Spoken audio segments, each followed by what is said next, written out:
What do you hold on to when life strips everything away? Home, work, dignity, even certainty, yet leaves your heart breathing.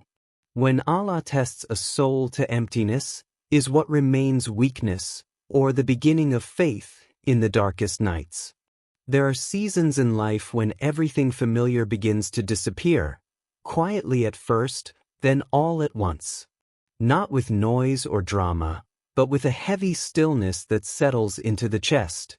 This is often how the hardest tests arrive. Not announced, not explained, just placed gently yet firmly into a person's life by the divine decree of Allah. This story begins in such a season. It begins with a man who once measured his days by routine and responsibility. Morning prayers, honest work, simple meals, and tired gratitude at night. He did not chase excess, nor did he dream loudly. He only wanted stability. Enough rizq to live with dignity. Enough peace to sleep without worry. Enough faith to remain upright when life leaned hard. But life leaned harder than he expected. One loss came quietly. Then another followed. What was once steady began to shake. The walls he trusted no longer felt strong.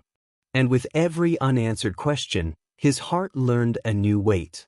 Not anger, just confusion. Not rebellion, just exhaustion. Yet in the silence of those days, something else grew. A habit of turning inward. A slower pace of breath during prayer. A deeper pause before every dua. He did not understand what Allah was removing, but he sensed, somewhere beneath the fear, that nothing was taken without wisdom. Still, sensing is not the same as seeing. And when the final loss arrived, it did not knock. It entered without warning, leaving behind a life that no longer looked familiar. What remained was not certainty, not comfort, only a fragile thread of faith, stretched thin, but unbroken. This is a story about that thread, about what happens when everything falls away, except faith. The man lived on the edge of a quiet town where the mornings arrived without urgency. The call to prayer echoed softly between modest homes, and the streets filled slowly, vendors lifting shutters, workers adjusting worn shoes, the scent of dust and tea mixing with the air.